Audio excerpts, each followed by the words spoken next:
ನನ್ನ ಕ್ಲಾಸ್ಮೇಟ್ ನನಗೆ ಪ್ರಪೋಸ್ ಮಾಡಿದ್ದು ಕ್ಯಾಂಟೀನ್ ಹತ್ರ. ಅದನ್ನು ಏನು ಸಿನಿಮಾ ಫೀಲ್ಡ್ ಮೇಲೆಯಿಂದ ಹೂವು ಎಲ್ಲ ಹಾಕೋದು, ಅದನ್ನು ಎಂಟೈರ್ ಕಾಲೇಜ್ ಮುಂದೆ. ಬಿಸ್ನೆಸ್ ತುಂಬ ಇಷ್ಟನಾ? ಬಿಸ್ನೆಸ್ ಇಷ್ಟ ಅಂತಲ್ಲ, ನಾನು ಹೊಟ್ಟೆ ಪಾಡಿಸೋದು. ಸಿನಿಮಾ ನಂಬ್ಕೊಂಡು ನಾನು ಬದುಕೋಕ್ಕಾಗತ್ತಾ? This is just my passion. ನಾನಿಲ್ಲಿ ದುಡ್ಡು ಮಾಡಬೇಕು ಅದು ಮಾಡಬೇಕು ಅಂತ ಯಾವ ಉದ್ದೇಶನೂ ಬರಲಿಲ್ಲ. ದೇವ್ರು ನಮ್ಮನ್ನು ತುಂಬ ಚೆನ್ನಾಗಿಟ್ಟವನೆ. ಇರೋ ಬಿಸ್ನೆಸ್ನ ನೋಡ್ಕೊಂಡು ತಿತ್ಕೊಂಡು ಕಾಪಾಡ್ಕೊಂಡು ಬದುಕ್ಬಿಟ್ರೆ ನನ್ನ ಜೀವನ ಮುಗೀತು. ಆ್ಯಂಡ್ ಯಾವ್ದಾದ್ರು ಒಂದು ಇರಿಟೇಟಿಂಗ್ ವಿಷಯ ಮಲೈಕಾ ಅವರಿಂದ ನೀವು ಸೆಟಲ್ ನೋಟಿಸ್ ಮಾಡಿರೋದು ಅವ್ರಿಗೆ ಇದುವರೆಗೂ ಹೇಳೇ ಇಲ್ಲ, ಇವತ್ತು ರಿವೀಲ್ ಮಾಡ್ತೀರಾ ಅಂದರೆ ಯಾವುದು? ಕೂತ್ಕೊಂಡು ಜಾಗದಲ್ಲಿ 5 ನಿಮಿಷ ಮಲ್ಕೊಂಡ್ಬಿಡೋದು. ಅದು ಇರಿಟೇಟಿಂಗ್ ಹೆಂಗಾಗುತ್ತೆ? ನನಗೆ ಇರಿಟೇಟ್ ಆಗುತ್ತೆ. ತಲೆ ತಿತ್ತು ಅಂದರೆ ಏನು ಮಾತಾಡ್ತಿರ್ತೀನೋ ಅಂತ ಅರ್ಥ ಆಗಲ್ಲ. ಎಲ್ಲ ಚೇಂಜ್ ಆಗೋಗುತ್ತೆ. ನಾನು ಗೂಗಲ್ಲ ಸರ್, ಇವಳು ಗೂಗಲ್. ನೀವು ಏನೇ ಪ್ರಶ್ನೆ ಕೇಳಿ ಅವ್ಳು ಫಸ್ಟ್ ತೆಗೆದು ಫೋನ್ ತೆಗೆದು ಗೂಗಲ್ ಸರ್ಚ್. ನಾನು ಏನೇ ಹೇಳಿ ಅವಳು ನಂಬಲ್ಲ. ನಾನು ಅಷ್ಟಲ್ಲ ಅಂತ ಅವ್ರ ಅಮ್ಮನ ಕಂಪ್ಲೇಂಟು ಅದೇ. ಏನು ಊಟದ ಬಗ್ಗೆನೇ ಸರ್ಚ್ ಮಾಡ್ತಾರೆ, ಏನಿರುತ್ತೆ. ಓಕೆ, ನೀವು ಸೊ ಪ್ರಿಸೈಸ್. ಮೋಮೋಸ್ ಬಗ್ಗೆ ಏನು ಸರ್ಚ್ ಮಾಡಿದ್ದೀನಿ. Welcome back to curled rapid fire. ರೆಡಿನಾ? ನೋಡೋಣ ಯಾರು ಆ ಫೈರ್ಗೆ ಇನ್ನಷ್ಟು ತುಪ್ಪ ಹಾಕಿ ಜಾಸ್ತಿ ಉರಿಸ್ತೀರಾ ಅಂತ. ಸೊ ಯಾರು ಶುರು ಮಾಡೋಣ? ಶುರು ಮಾಡಿ. ಈ ಒಂದು ವಿಷಯ ನನ್ನ ಸಿನಿಮಾದಲ್ಲಿ ಮಾಡದೇ ಇಲ್ಲ ಅಂತ ನೀವು ಅನ್ಕೊಂಡಿದ್ರೆ ಯಾವುದು? ತುಂಬ ಬೋಲ್ಡ್ ಸೀನ್ಸ್ ಮಾಡಲ್ಲ. ಓಕೆ, ನೀವು? ಸೇಮ್. ಹೌದಾ? ಯಾವ್ದಾದ್ರು ಒಂದು ಆ್ಯಕ್ಟರಿಂದ ನೀವು ನೋಡಿ ವಾವ್ ಇದು ಒಂದು ಸ್ವ್ಯಾಗ್ನ ನಾನು ಸ್ಟೀಲ್ ಮಾಡಬೇಕು ಇಲ್ಲ ಕದಿಬೇಕು ಅಂತ ಅನ್ಸಿರುತ್ತಲ್ಲ ಚಿಕ್ಕ ವಯಸ್ಸಿಂದ, ಯಾವ್ದಾದ್ರು ಒಂದೇ ಒಂದು ಸ್ವ್ಯಾಗ್ನೆಸ್ನ ಕದಿಬೇಕು ಅಂದರೆ ಯಾರು, ಯಾವ ವಿಷಯಕ್ಕೆ? ಐ ಥಿಂಕ್ ಸುದೀಪ್ ಅವರು ಅಂತ, ಸುದೀಪ್ ಸರ್ ಅನ್ಸುತ್ತೆ ಅನ್ಸುತ್ತೆ. ಅವ್ರ ಸ್ಟೈಲ್ ಅಂದರೆ ಅವ್ರು ಯಾವುದೇ ಬಟ್ಟೆ ಹಾಕಲಿ, ಅವ್ರು ಎಷ್ಟೇ ಟೈಲ್ ಏನೇ ಇರಲಿ, ಅವ್ರು ಅದೊಂದು ಆ್ಯಟಿಟ್ಯೂಡ್ ಮೇಂಟೈನ್ ಮಾಡ್ತಾರಲ್ಲ, ಅದು ಒಂದು ಸ್ವಲ್ಪ ನನಗೆ ಅದು ಒಂದು ಕಿತ್ಕೊಳ್ಳೋಕೆ ಇಷ್ಟಪಡ್ತೀನಿ. ಕರೆಕ್ಟ್. ನೀವು? ರಮ್ಯಾ ಮ್ಯಾಮ್ ಅಲ್ಲಿರೋ ಬೋಲ್ಡ್ ಕ್ಯೂಟ್ನೆಸ್ ಮತ್ತು ಹಾಟ್ನೆಸ್ ಮಿಕ್ಸ್ ಆಗಿ ಒಂದು ಅವ್ರು ಕೆಲವು ಎಕ್ಸ್ಪ್ರೆಷನ್ಸ್ ಕೊಡ್ತಾರೆ. Very beautiful. I like that. So ಒಂದು ಸಿನಿಮಾ ಈ ವರ್ಷ ನೋಡಿರೋದು ವಾವ್ ಈ ಕತೆ ನಾನು ಆ್ಯಕ್ಟ್ ಮಾಡಿದ್ರೆ ಸಕ್ಕದಾಗಿರುತ್ತೆ ಅಂತ ತುಂಬ ಬೇಜಾರು ಮಾಡ್ಕೊಂಡಿರೋದು ಯಾವುದು? ಮುಂಚೆ ಸಿನಿಮಾಗಳಲ್ಲಿ ಚಿಕ್ಕವಳಿದಾಗಿಂದ ಸಿನಿಮಾ ಹುಚ್ಚಿ ಆಗಿರೋದ್ರಿಂದ ಆ ಥರ ತುಂಬ ಅನಿಸ್ಬಿಟ್ಟಿದೆ ನನಗೆ. ಮೊಗ್ಗಿನ ಮನಸ್ಸು ನೋಡಿದಾಗ I have to do something like that ಅಂತ ತುಂಬ ಅನಿಸ್ತಾ ಇತ್ತು. ನಾನು ತುಂಬ ಇಷ್ಟ ನಂಗೆ ರಾಧಿಕಾ ಪಂಡಿತ್ ಮ್ಯಾಮು. ಸೊ ಅವ್ರು ಡೆಲಿವರಿ ಮಾಡಿರೋ ಸಿನಿಮಾಗಳಿರ್ಬೋದು, ಕೊಟ್ಟಿರೋದು ತುಂಬ family audience and very neat clean cinema ಕೊಟ್ಟಿದ್ದಾರೆ. ಸೊ ಆ ಥರ ಇಷ್ಟ ನನಗೆ. ಡೈರೆಕ್ಟರ್ಸ್ ಎಲ್ಲ ನೋಡ್ತಾ ಇರ್ತಾರೆ. ಸೊ ಆ ಥರದ್ದು ಪ್ರಾಬ್ಲಿ ಆ ಥರದ್ದು ರೋಲ್ಸ್ ಬರಲಿ ಹುಡ್ಕೊಂಡು. ಎಸ್ ಸರ್, ನೀವು ಈ ವರ್ಷ ನೋಡ್ರಿ ಯಾವ್ದಾದ್ರು ಒಂದು ಸಿನಿಮಾದಲ್ಲಿ? ರೀಸೆಂಟ್ಲಿ ಸಿನಿಮಾ ಅಂದರೆ ನನಗೆ ಆ್ಯನಿಮಲ್ ನನಗೆ ತುಂಬ ಇಷ್ಟ. ಸೊ ಅದು ಒಂದು ಮಾಡೋಕ್ಕೆ ಇಷ್ಟಪಡ್ತೀನಿ. ಮಾಡಿಬಿಟ್ಟಿದ್ರಲ್ಲ ಸ್ವಲ್ಪ ಸಿಮಿಲರ್. ಅದು ಬಿಟ್ಟರೆ ನಮ್ಮ ಕನ್ನಡ ಸಿನಿಮಾ ಅಂದರೆ ನನಗೆ ತುಂಬ ಇಷ್ಟವಾದ ಸಿನಿಮಾ ಅಂದರೆ ಸಂಗೊಳ್ಳಿ ರಾಯಣ್ಣ. ಅದು ಯಾಕೋ ನನಗೆ ತುಂಬ ಇಷ್ಟ. ಪೀರಿಯೋಡಿಕ್ ಮಾಡೋ ಆಸೆ ಇದೆ ಮುಂದೊಂದು ದಿನ.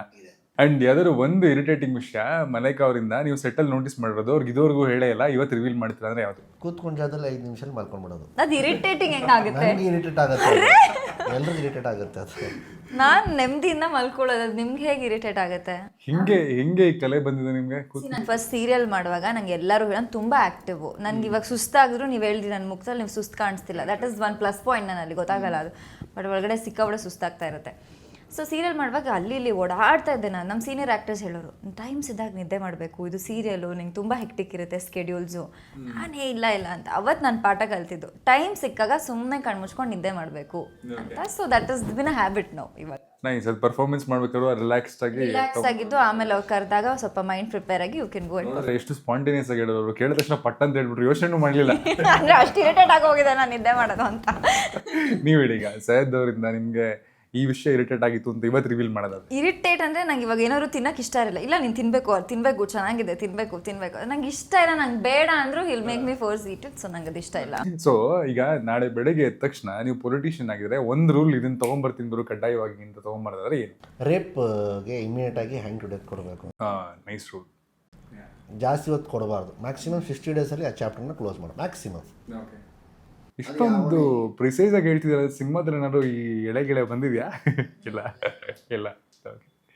ನೀವು ಅಂದರೆ ಅವತ್ತು ಒಂದಿನನಾ? ಸೊ ನನಗೆ ಎಷ್ಟಾಗುತ್ತೆ ಅಷ್ಟು ಬಡವ್ರಿಗೆ ಹೆಲ್ಪ್ ಮಾಡೋಕ್ಕೆ ಟ್ರೈ ಮಾಡ್ತೀನಿ. That is my any time goal.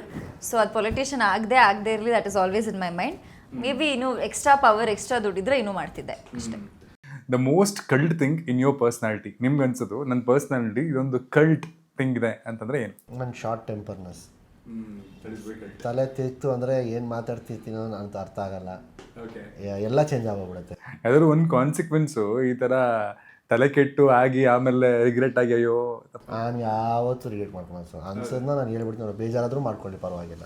I will not be fake. Hurt ಆಯಿತು ಕ್ಷಮೆ ಕೇಳ್ಬಿಡ್ತೀನಿ, ಅಯ್ಯೋ ಯಾಕೆ ಮಾಡ್ದದಲ್ಲ ನನಗೆಲ್ಲ ಸೀನೇ ಇಲ್ಲ. ನಿಮಗೆ ಕಳ್ತೀನಿ ನೀವು personality? I am very positive, ತುಂಬ ಪಾಸಿಟಿವ್ ನಾನು. ಬಟ್ ಕೋಪ ಬಂದರೆ ಬಾಯಿಗೆ ಬಂದಂಗೆ ಏನು ಬೇಕಾದರೂ ಬೈತೀನಿ. ಕೆಟ್ಟ ಪದ ಅಲ್ಲ, ಬಟ್ ವೆರಿ ಹಾರ್ಶ್ ಆಗಿ. ಅಂದರೆ ಪ್ರಾಬ್ಲಮ್ ಅಂದರೆ ಕೋಪ ಬಂದುಬಿಟ್ರೆ ಒಂದು 3 hours 8 hours 10 hours ಅವಳಿಗೆ ಸ್ಪೇಸ್ ಬೇಕು. ಅವಳಿಗೆ ಅದನ್ನು ಸರಿ ಆಗೋಕ್ಕೆ ಎಷ್ಟೇ ವಿಷಯ ಇರಲಿ, ಅದು ಇಷ್ಟೇ ಇರಲಿ, ಅವಳಿಗೆ ಚಿಕ್ಕ ಟೈಮ್ ಬೇಕು. ಬಟ್ ಕೋಪ ತುಂಬ ಬೇಗ ಬರುತ್ತೆ.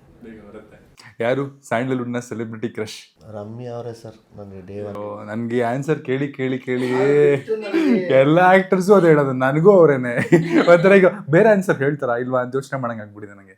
ಬಿಕಾಸ್ ಇಲ್ಲಿವರೆಗೂ ಶಿ ಲುಕ್ಸ್ ಹಾಗೆ ಕಾಣಿಸ್ತಾರೆ, ತುಂಬಾ ಬ್ಯೂಟಿಫುಲ್ ಆಗಿದ್ದಾರೆ, ಆಮೇಲೆ ಸೆನ್ಸಿಬಲ್ ಆಗಿದ್ದಾರೆ. ಹೌದು, ಆ ಜಾಗ ಇನ್ನು ಯಾರು ತಗೊಳ್ಳಿಲ್ಲ, ಬಹುಶಃ ತಗೊಳ್ಳೋದಿಲ್ಲ ಅನ್ಕೊಂತೀನಿ. ಎಕ್ಸಾಕ್ಟ್ಲಿ. ನಿಮ್ಗೆ ಯಾರು celebrity crush? Star Yash for ever, ಅದು ಯಾವತ್ತೂ ಚೇಂಜ್ ಆಗಿಲ್ಲ ನನಗೆ. ಯಾವ ಇಂಟರ್ವ್ಯೂಲ್ ಕೂತ್ರು ಅವ್ರ ಹೆಸರು ನಾನು ಬರಲೇಬೇಕು. ಸೊ ನಂಗೆ ಅವ್ರ ಯಾವ ಫಿಲಮಿಂದ? ಮೊಗ್ಗಿನ ಮನಸ್ಸುನೆ. ಆ ಸಿನಿಮಾ ಒಂಥರ, ಬಿಕಾಸ್ ಆ ಟೈಮಲ್ಲಿ ನಾವು ಸ್ಕೂಲಲ್ಲಿ ಇದ್ವಿ, ಅದು ಅಂದರೆ every parents and every student should watch it ಅಂತ ಹೇಳಿ ನಮ್ಮ ಮಾಮ ನಮ್ಮ ಅಮ್ಮಂಗೆ ಹೇಳಿದರು. ಸೊ ಅವಾಗ ನಾನು ನೋಡಿರಲಿಲ್ಲ, ಒಂದು ಸ್ವಲ್ಪ ವರ್ಷಗಳಾದ್ಮೇಲೆ ನಾನು ಆ ಸಿನಿಮಾ ನೋಡಿದ್ದು. ಅವಾಗಿಂದ ಯಾವುದೇ ಸಿನಿಮಾ ಬರಲಿ ಯಶ್ ಅವ್ರದ್ದು ನಾನು ನೋಡ್ಕೊತಾರೆ ಬಂದಿರೋದು. ಯಶ್ ಸರ್ದು ಮೊಗ್ಗಿನ ಮನಸ್ಸು ಇರ್ಬೋದು, ಆಮೇಲೆ ಮೊದಲ ಸಲ ಇರ್ಬೋದು. ಅವೆಲ್ಲ ಸಿನಿಮಾಗಳು ಅಷ್ಟು ಅಂದರೆ ಮೊದಲ ಸಲ ಎಲ್ಲ ಅಷ್ಟು ಅವಾಗ ಗೊತ್ತಿರಲಿಲ್ಲ ಜನಕ್ಕೆ. ಬಟ್ ನಾನು CD ತಗೊಂಡ್ಬಿಟ್ಟು CDಯಲ್ಲೆಲ್ಲ ನೋಡ್ಸಿದ್ರೆ. But I big fan of him. ಯಾವುದು ನಿಮ್ಮ ಲಾಸ್ಟ್ ಗೂಗಲ್ ಸರ್ಚ್? ನಾನು ಗೂಗಲ್ಲ ಸರ್, ಇವಳು ಗೂಗಲ್. ನೀವು ಏನೇ ಪ್ರಶ್ನೆ ಕೇಳಿ ಅವಳು ಫಸ್ಟ್ ತೆಗೆದು ಫೋನ್ ತೆಗೆದು ಗೂಗಲ್ ಸರ್ಚ್. ನಾನು ಏನೇ ಹೇಳಿ ಅವಳು ನಂಬಲ್ಲ. ನಾನು ಅಷ್ಟಲ್ಲ ಅಂತ ಅವ್ರ ಅಮ್ಮನ ಕಂಪ್ಲೇಂಟು ಅದೇ. ಹೋಗ್ಲಿ, ನೀವು ಯಾವ ಆ್ಯಪ್ ಜಾಸ್ತಿ ಯೂಸ್ ಮಾಡ್ತೀರಾ ಅಪ್ಲಿಕೇಶನ್? ಮೊಬೈಲ್? ವಾಟ್ಸಪ್ ಅಷ್ಟೇ, ಅದು ಬಿಟ್ಟರೆ ಇನ್ನೇನು ಯೂಸ್ ಮಾಡಲ್ಲ. ಫೋನ್ ಯೂಸ್ ಮಾಡೋಕ್ಕೂ ಬರಲ್ಲ ನನಗೆ. ಯಾವ್ದು ಮ್ಯಾಮ್ ನಿಮ್ಮ ಲಾಸ್ಟ್ ಗೂಗಲ್? ಏನು ಊಟದ ಬಗ್ಗೆನೇ ಸರ್ಚ್ ಮಾಡ್ತಾರೆ, ಇನ್ನೇನಿರುತ್ತೆ. ಓಕೆ, ನೀವು ಸೊ ಪ್ರಿಸೈಸ್. ಮೋಮೋಸ್ ಬಗ್ಗೆ ಏನೋ ಸರ್ಚ್ ಮಾಡಿದ್ದೀನಿ. ಅಂದರೆ ಅಲ್ಲಿ ಆರ್ಡರ್ ಮಾಡ್ತಾ ಇದ್ದೆ, ಸೊ ಅದೇನೋ ಬೇರೆ ವರ್ಡ್ ಇತ್ತು. ಅದೇನು ಅದು ಮೋಮೋಸಲ್ಲಿ ಯಾವುದೋ ಹೊಸ ಟೈಪ್ ಇದೆ ಅಂತ ಸರ್ಚ್ ಮಾಡಿದ್ದೆ. ಓಕೆ. ಒಂದು ಸ್ಯಾಂಡಲ್ವುಡ್ ಆಕ್ಟರ್ ನಿಮಗೆ ಮಲ್ಟಿ ಸ್ಟಾರರ್ ಸಿನಿಮಾದಲ್ಲಿ ಆ್ಯಕ್ಟ್ ಮಾಡಬೇಕು ಅಂತ ಭಾರಿ ಆಸೆ ಇರೋದು? ನಂಗೆ ಯಶ್ ಸರ್ ಜೊತೆ ಒಂದು ಸಿಸ್ಟರ್ ರೋಲ್ ಕೊಟ್ಟರು, ಬಟ್ ನಾನು ಖುಷಿಯಿಂದ ಮಾಡ್ತೀನಿ. ನಂಗೆ ಹೀರೋಯಿನ್ ಅಂತ ಏನೂ ಆಸೆಗಳಿಲ್ಲ, ಬಟ್ ಅವ್ರ ಪಕ್ಕ ಒಂದು ರೋಲ್ ಸುಮ್ಮನೆ ನಿಂತ್ಕೊಂಡ್ರು ನಾನು ನಿಂತ್ಕೊತೀನಿ. ನಂಗೆ ಅಥವಾ ಫ್ಯಾನ್ ಗರ್ಲ್ ಮೂವ್ಮೆಂಟ್ ಥರ ಇರೋದು ಏನೋ ಥರ? ದರ್ಶನ ಜೊತೆ ಆಸೆ ಇದೆ? ಖಂಡಿತ ಇದೆ, ಮಾಡ್ತೀನಿ, ಪಕ್ಕ ಮಾಡ್ತೀನಿ. ಒಂದು ಸಿನಿಮಾ 100% ಆಲ್ರೆಡಿ ಒಂದಷ್ಟು ಕಥೆಗಳು ಮಾಡ್ಕೊಂಡು ಇಟ್ಕೊಂಡಿದ್ದೀನಿ. ಅವರು ಮತ್ತು ನಾವೆಲ್ಲ ಕೂತ್ಕೊಂಡು ತುಂಬ ಹಲವಾರು ರೀಡಿಂಗ್ಸ್ ಎಲ್ಲ ಆಗಿದೆ. ಅದೇನೇನೋ ಕಾರಣಗಳಿಂದ ಶುರು ಆಗಿಲ್ಲ. ನಾನು ಬೇಡ, ಫಸ್ಟ್ ನಾನು ಒಂದು ಸ್ವಲ್ಪ ಒಂದು ಸೋಲಾಗಿ ಹೆಸರು ಮಾಡ್ಕೊತೀನಿ, ಆಮೇಲೆ ಮಾಡೋಣ ಅಂತೇಳಿ. ಸುಮ್ಮನೆ ಮಾಡಿದೀವಿ ಅಂತ ಇರಬಾರ್ದು, ಜನಕ್ಕೆ ಒಂದು ಕ್ಯೂರಿಯಾಸಿಟಿ ಇರಬೇಕು, ಇಬ್ರು ಕಾಂಬಿನೇಷನ್ ಅಂತ ಅನೌನ್ಸ್ ಮಾಡಿದ್ರೆ ಅಂತ ಹೇಳಿ. ಹೋಪ್ಫುಲಿ ನೀವು ಇಬ್ಬರು ಆಸೆನೂ ಆದಷ್ಟು ಬೇಗ ಈಡೇರಲಿ. ಇಫ್ ನಾಟ್ ಅನ್ ಆಕ್ಟರ್ ಏನಾಗಿರ್ತದ್ರಿ? ನಥಿಂಗ್. ಆಕ್ಟ್ರೆಸ್ ಆಗಬೇಕು ಅಂತ ಅನ್ಕೊಂಡಿದ್ದ ಮುಂಚೆ ನಾನು? ನಂಗೆ ಬುದ್ಧಿ ಬಂದಾಗಿಂದ ಪ್ಲ್ಯಾನ್ ಬಿನೇ ಇಲ್ಲ ನನ್ನ ಲೈಫಲ್ಲಿ. ಓದಿದ್ದೆಲ್ಲ ನಮ್ಮ ಅಪ್ಪ ಅಮ್ಮಗೋಸ್ಕರ, ನಂಗೆ ಯಾವ ಆಸೆನೂ ಇರಲಿಲ್ಲ ಓದೋಕ್ಕೆ. ಬೇರೆ ಟ್ರೈ ಮಾಡ್ತಾ ಇದ್ದೆ, ಏನೋ ಒಂದು ಮಾಡ್ತಾ ಇದ್ದೆ. ಬಟ್ 5 ವರ್ಷ 4 ವರ್ಷ 10 ಮನೆಯಲ್ಲಿ ಮದುವೆ ಮಾಡಿ ಕಳಿಸೋರು.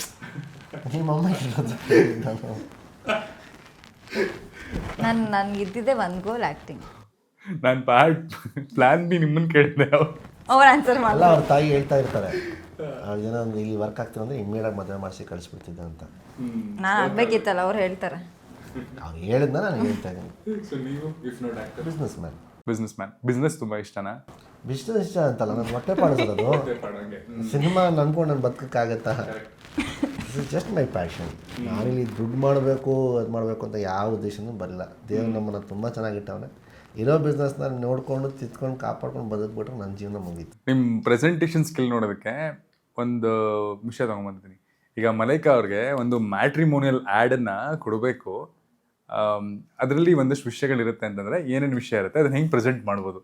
ಅದೇ ಥರ ನೀವು ಜಯದ್ ಅವ್ರಿಗೆ ಒಂದು ಮ್ಯಾಟ್ರಿಮೋನಿಯಲ್ ಆ್ಯಡು ಅಂದರೆ ಅವ್ರ ಕ್ಯಾರೆಕ್ಟರಿಸ್ಟಿಕ್ಸು, ಅವ್ರ ವಿಷಯಗಳನ್ನು ಹೇಳಿ ರಿಕ್ವೈರ್ಮೆಂಟ್ ಹೇಳಬೇಕಲ್ಲ. ಹೆಸರು ಜಯದ್ ಖಾನ್, ತುಂಬ ಒಳ್ಳೆ ವ್ಯಕ್ತಿ. ನೋಡೋದಕ್ಕೆ ತುಂಬ ಖಡಕ್ ಆಗಿದ್ರು, ಮನಸ್ಸು ತುಂಬ ಒಳ್ಳೆಯದು.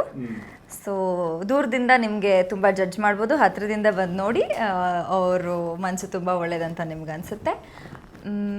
ನಿಮ್ಮನ್ನ ರಾಣಿ ಥರ ನೋಡ್ಕೋತಾರೆ, ನಿಮ್ಮ ಮಗಳು ಖುಷಿಯಾಗಿರ್ತಾಳೆ. ಸೊ ದಯವಿಟ್ಟು ನಿಮ್ಮ ಕೈನ ಜಯತ್ ಖಾನ್ಗೆ ಕೊಡ್ಬೋದು. ನೀವು ಬೇಡ ಬೇಡ ಅದನ್ನು ಫೋರ್ಸ್ ಮಾಡಿ ಊಟ ಮಾಡಿಸ್ತಾರೆ. ಹಂಗಿದೆ. ನನಗೆ ಬರಲ್ಲ ಸರ್ ಇದು ಮಾಡೋಕ್ಕೆ, ನನ್ನ ಬಿಟ್ಬಿಡಿ. ಒಂದು ಕ್ರೇಜಿಯಸ್ಟ್ ಪ್ರಪೋಸಲ್ ನಿಮ್ಗೆ ಯಾವತ್ತಾದ್ರು ರಿಸೀವ್ ಪ್ರಪೋಸಲ್ ನಿಮಗೆ ಬಂದಿರೋದು ಅಥವಾ ನೀವೇ ಮಾಡಿರೋದು ಇದೆಯಾ ರಿಯಲ್ ಲೈಫಲ್ಲಿ? ಒಂದು ಕಾಲೇಜಲ್ಲಿ ಫಸ್ಟ್ ಪಿ ಯು ಸಿಯಲ್ಲಿ I think third R fourth day ಅಲ್ಲಿ ನನ್ನ ಕ್ಲಾಸ್ಮೇಟ್ ನನಗೆ ಪ್ರಪೋಸ್ ಮಾಡಿದ್ದು ಕ್ಯಾಂಟೀನ್ ಹತ್ರ. ಅದನ್ನು ಏನು ಸಿನಿಮಾ ಫೀಲ್ಡ್ ಮೇಲೆಯಿಂದ ಹೂವು ಗಿವ ಎಲ್ಲ ಹಾಕೋದು, ಅದನ್ನು ಎಂಟೈರ್ ಕಾಲೇಜ್ ಮುಂದೆ ಅದು ತುಂಬ ಒಂಥರ ಇದಾಗೋಗ್ಬಿಟ್ಟಿತ್ತು ನನಗೆ. ಅದು ಥರ್ಡ್ ಡೇ ಅಷ್ಟೇ ನಂದು ಕಾಲೇಜು, ಫಸ್ಟ್ ಪಿ ಯು ಸಿದು. ನಿಮ್ಗೆ ಅಫ್ಕೋರ್ಸ್ ಈ ಥರ ಕ್ರೇಜಿಯಸ್ಟ್ ಪ್ರಪೋಸಲ್ ನೀವು ಹಿಂಗೆಲ್ಲ ಹೇಳಲೇಬೇಡಿ, ನಾನು ನಂಬಲ್ಲ. ಕಾಲೇಜಲ್ಲೆಲ್ಲ ಚಾನ್ಸೇ ಇಲ್ಲ. ಮೊದಲೇ ನನಗೆ ನೋಡಿದ್ರೆ ಹುಡುಗರು ಎದುರವ್ರು ಇವಳು ಬರೀ ಬೈತಾಳೆ ಬಜಾರಿ ಅಂತ. ಓಕೆ, ಆಮೇಲೆ ಸೀರಿಯಲ್ಗೆಲ್ಲ ಬಂದ್ಮೇಲೆ ಅದರೊಂದು ಕ್ರೇಜಿಯಸ್ಟ್ ಪ್ರಪೋಸಲ್ ಹಾಗೆ ಓಪನ್ ಆಗಿ ಯಾರು ಧೈರ್ಯ ಮಾಡಿ ಪ್ರಪೋಸ್ ಮಾಡೇ ಇಲ್ಲ. ಏನಿದ್ರು ಅವ್ರಿಗೆ ಹೇಳ್ಸೋದು ಇವ್ರಿಗೆ ಹೇಳ್ಸೋದು ಅಷ್ಟೇ. ಯಾರು ಬಂದು ಪ್ರಪೋಸ್ ಮಾಡಿಲ್ಲ, ನಾನು ಯಾರಿಗೂ ಮಾಡಿಲ್ಲ. ನನಗಿಷ್ಟ dreamy proposal, every girls dream. ಅದು ಯಾರಿಗೆ ಹೋಗಿ ಕೇಳಿ, ಆ ಥರ ಯಾರು ಮಾಡಿ. ಈ ಥರ ಚೆನ್ನಾಗಿರೋ ಹುಡುಗಿಗೆ ಹೆಂಗೆ ಕ್ರೇಜಿ ಪ್ರಪೋಸಲ್ಸ್ ಬಂದಿದೆ ಅಂತ ಯಾರಾದಿದ್ರೆ ಬಂದು ಮಾಡಿ. Let me see. ಅದನ್ನು ಬಿಟ್ಕೊಟ್ಟಿಲ್ಲ ಅಂತ ಅರ್ಥ ಅದು. ಆದರೆ ನಿಜವಾಗ್ಲೂ ಒಬ್ಬರು ಮಾಡಿಲ್ಲ ನನಗೆ ಪ್ರಪೋಸಲ್ಲು. ನನ್ನ ಬರ್ಡೇಗೆ ನನ್ನ ಫ್ರೆಂಡ್ಸೇ ಪಾಪ ಸ್ವಲ್ಪ ಫ್ಲವರ್ಸ್ ಎಲ್ಲ ಹಾಕಿ ಬಲೂನ್ ಎಲ್ಲ ಹಾಕಿ ಅವರೇ ಸ್ಪೆಷಲ್ ಆಗಿ ಮಾಡಿದ ಹೊರತು ಒಂದು ಹುಡುಗ ನನಗೋಸ್ಕರ. ತುಂಬಾ ಪೊಸೆಸಿವ್ ರಿಯಲ್ ಲೈಫಲ್ಲಿ ಯಾರ ಮೇಲೆ ನೀವು? ಯಾರನ್ನ ಇಷ್ಟಪಡ್ತೀನಿ ಅವ್ರ ಮೇಲೆ. ಸ್ಪೆಸಿಫಿಕ್ ಆಗಿಲ್ಲ. ಇಫ್ ಐ ಲೈಕ್ ಸಂಬಡಿ ಅವ್ರ ಮೇಲೆ ನಾನು ತುಂಬಾ ಪೊಸೆಸಿವ್ ಆಗ್ತೀನಿ. ಸೇಮ್ ಇನ್ ಪರ್ಟಿಕ್ಯುಲರ್ ಅಪ್ಪ ಅಮ್ಮ ಈ ಥರದ್ದೇನೆ ಯಾರನ್ನ ಇಷ್ಟಪಡ್ತೀನೋ ಅವ್ರದ್ದು. ಅದಕ್ಕೆ ನಾನು ತುಂಬ ಸತಿ ನಮ್ಮ ಹೇಳ್ತೀನಿ, ಅಮ್ಮನ ಮೇಲೆ ಜಾಸ್ತಿ ನನಗೆ. ಇವಾಗ ಸ್ಕ್ರೀನ್ ನೋಡುವಾಗ ಈ ಸ್ಕ್ರೀನಲ್ಲಿ ಚೆನ್ನಾಗಿ ಕಾಣಿಸ್ತದೆ ಅಂದರೆ ತುಂಬ ಹೊಗಳ್ತಿರುವಾಗ ಲೈಕ್ ನೀನು ನನ್ನನ್ನು ಹೊಗಳಲ್ಲ ಅವನನ್ನು ಹೊಗಳ್ತೀಯ ಅನ್ನೋ ಪಾಸಿಟಿವ್ನೆಸ್ ನಮ್ಮ ಅಮ್ಮನ ಮೇಲಿದೆ ನನಗೆ. ತುಂಬ ಹೊಗಳ್ತಾರೆ ಇವನನ್ನು, ತುಂಬ ಚೆನ್ನಾಗಿ ಕಾಣಿಸ್ತಾನೆ ಸ್ಕ್ರೀನ್ ಮೇಲೆ. ಶೀಸ್ ವೆರಿ, ನಮ್ಮಮ್ಮಂಗೆ ತುಂಬ ಸೆನ್ಸ್ ಇದೆ. ಮಾನಿಟರ್ ನೋಡುವಾಗ ಯಾರು ಎಷ್ಟು ಚೆನ್ನಾಗಿ ಕಾಣಿಸ್ತಾರೆ, ಯಾರು ಚೆನ್ನಾಗಿ ಕಾಣಿಸಲ್ಲ. ಚೆನ್ನಾಗಿ ಕಾಣಿಸಲ್ಲ ಅಂದರೆ ಯಾವ ಡೈರೆಕ್ಟ್ ಚೆನ್ನಾಗಿ ಕಾಣಿಸಲ್ಲ ಇವರು ಅಂತ ನನಗೆ ಬಂದು ಹೇಳ್ತಾರೆ. ಚೆನ್ನಾಗಿ ಕಾಣಿಸ್ತಿದ್ರೆ ಅವ್ರಿಗೂ ತುಂಬ ಸತಿ ಕಾಂಪ್ಲಿಮೆಂಟ್ ಮಾಡಿದ್ದಾರೆ.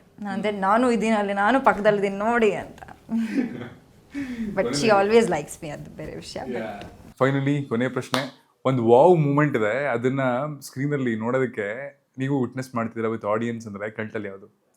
ಸರ್ ಈ ಸಿನಿಮಾ ಫುಲ್ ಸಿನಿಮಾ ನೋಡ್ತಿರೋ ಬಿಡ್ತಿರೋ ಸರ್, 2 ಎಪಿಸೋಡ್ ಯಾವುದೇ ಕಾರಣ ನೀವು ಮರಿಬೇಡಿ. ಕೈಯೆಲ್ಲ ಮೈಯೆಲ್ಲ ಜುಮ್ ಅನ್ನತ್ತೆ ನಿಮಗೆ. ಒಂದು ಇಂಟರ್ವಲ್ ಬ್ಲಾಕು, ಒಂದು ಇಂಟರ್ವಲ್ ಆದಮೇಲೆ ಬ್ಲಾಕ್, ಇಷ್ಟೇ ಸಿನಿಮಾ. ಇನ್ನು ಸಿನಿಮಾ ನೋಡೋಕ್ಕೆ ಹೋಗ್ಬೇಡಿ. ಇದು 2 ಮೇಜರ್ 2 ಬ್ಲಾಕ್ಸ್. ಅದು ನೋಡ್ಬೇಕಂದ್ರೆ ಕೂತ್ಕೊಳ್ಳಬೇಕಲ್ವ ಅವರು. But still that's a wrong statement. ಇಲ್ಲ, main soul of the cinema ಅದು ನಿಜಾನೇ. ಅಯ್ಯೋ ಅದ್ರ ಹಲವಾರು ಎಪಿಸೋಡ್ಸ್ಗಳು ಇದೆ, ಅದೆಲ್ಲ ಕಾಮನ್. ನೀವು ಅಲ್ಲಿ ನೋಡಿರ್ತೀರಾ ಒಂದಷ್ಟು ಅದು ಓಕೆ. ಬಟ್ ಈ 2 ಬ್ಲಾಕ್ ಇದೆಯಲ್ಲ, that will be a very impactful wow factor ಅನ್ನೋ ಒಂದು ಎಲಿಮೆಂಟ್ ಅಂತ ಹೇಳ್ಬೋದು. ಆಮೇಲೆ ನೀವು ಯಾರು ಎಕ್ಸ್ಪೆಕ್ಟ್ ಮಾಡಿರಲ್ಲ ಆ ಥರ ಎಲ್ಲ ನಾನು ಕಾಣಿಸ್ಕೊಳ್ತೀನಿ ಈ ಸಿನಿಮಾದಲ್ಲಿ. ನಾನು ಇವಾಗ ಹೇಳಿದ್ರೂ ಪ್ರಯೋಜನ ಇಲ್ಲ. ಸಿನಿಮಾ ವಿಟ್ನೆಸ್ ಮಾಡಿದ್ಮೇಲೆ ಯಾಕಂದರೆ ನೀವು ಅಲ್ಲಿವರೆಗೆ ಕ್ಯಾಲ್ಕುಲೇಷನ್ ಹೋಗಲ್ಲ ಅಂತ ನನಗೆ ಪಕ್ಕ ಚೆನ್ನಾಗಿ ಗೊತ್ತು. ನೀವು ಏನು ಅಂದ್ಕೊಳ್ತಿದ್ರಲ್ಲ ಅಲ್ಲಿ ಫುಲ್ ಸ್ಟಾಪ್, ಅಲ್ಲಿಂದ ನಂದು ಯೋಚನೆ ಸ್ಟಾರ್ಟ್ ಆಗಿದೆ. ಅಂದರೆ ಈ ಸಿನಿಮಾಗೆ ಅಂದರೆ ನಮ್ಮ ಡೈರೆಕ್ಟ್ರು. ಓಕೆ, ನೋಡೋಣ ಥಿಯೇಟರ್ ವಿಟ್ನೆಸ್ ಮಾಡಿದ್ಮೇಲೆ ನಿಮ್ಗೆ ಹೇಳ್ತೀನಿ. ಖಂಡಿತ ಅವ್ರು ತುಂಬ ಚೆನ್ನಾಗಿ ರಿವ್ಯೂ ಮಾಡ್ತಾರೆ. ನಾನು ಅವ್ರ ರಿವ್ಯೂ ಬಿಟ್ಟರೆ ಯಾವ ಸಿನಿಮಾ ಯಾರು ಕೊಡೋದು ನೋಡಲ್ಲ ನಾನು. ಸೊ ಹಾಗಂದ್ರೆ ಕಲ್ಟ್ ರಿವ್ಯೂ ಬಂದ ತಕ್ಷಣ ಕಳಿಸ್ತೇನೆ ನಿಮಗೆ. ನೀವು ಹೇಳಿ ವಾವ್ ಮೂಮೆಂಟ್ ಯಾವುದಕ್ಕೆ ನೀವು ಕಾಯ್ತಾ ಇದ್ದೀರಾ? ಆಬ್ವಿಯಸ್ಲಿ ನಾನು ಎಂಟ್ರಿ ಸೀನ್ ನೋಡೋಕ್ಕೆ ತುಂಬ ಆಸೆ ಇದೆ ನನಗೆ. ಬಿಕಾಸ್ ಸರ್ ಡೈರೆಕ್ಟರ್ ಹೇಳಿ ತುಂಬ ಚೆನ್ನಾಗಿದೆ. ಅದೇನು ಮೂರದಲ್ಲಿ ಇವಳದೇ ಬೆಸ್ಟ್ ಇಂಟ್ರೊಡಕ್ಷನ್. ಸೊ ಅದೊಂದು ಇವ್ರು ಹೇಳಿದಾಗ ಇಂಟರ್ವೆಲ್ ಬ್ಲಾಕ್, ಅದರಲ್ಲಿ ಅವರೇ ನಮ್ಮದೇ ಇರೋದು ಆ್ಯಕ್ಚುಲಿ ಇಂಟರ್ವೆಲ್ ಬ್ಲಾಕ್. ನಾನು ಇದೀನಲ್ಲ ಇಂಟರ್ವೆಲ್ ಬ್ಲಾಕ್ ಆ್ಯಂಡ್ ಆಮೇಲೆ ಇಂಟರ್ವೆಲ್ ಆದಮೇಲೆ ಇರೋ ಬ್ಲಾಕ್ ನನಗೆ ಅದು ಕೂಡ ಇಷ್ಟ. ಬಟ್ ನಾನು ಮೇಜರಾಗಿ ವೇಟಿಂಗ್ ಜನದ ಜೊತೆ ನೋಡೋಕ್ಕೆ ನನ್ನ ಎಂಟ್ರಿ ಸೀನ್ ಕಾಯ್ತಾ ಇದ್ದೀನಿ ನಾನು. Very all the best. ನಿಮಗೂ ತುಂಬ ಒಳ್ಳೇದಾಗಲಿ. ಇದೇ ಥರ ಒಳ್ಳೆ ಪ್ರಾಜೆಕ್ಟ್ಸ್ಗಳಿಂದ KFIಯಲ್ಲಿ ಇನ್ನೂ ಒಳ್ಳೊಳ್ಳೆ ಪ್ರಾಜೆಕ್ಟ್ಸ್ ಮಾಡ್ತೀರಿ ಆ್ಯಂಡ್ ನಮ್ಮನ್ನು ಕೂಡ ಇದೇ ಥರ ಎಂಟರ್ಟೈನ್ ಮಾಡ್ತೀರಿ. Very all the best. Thank you so much.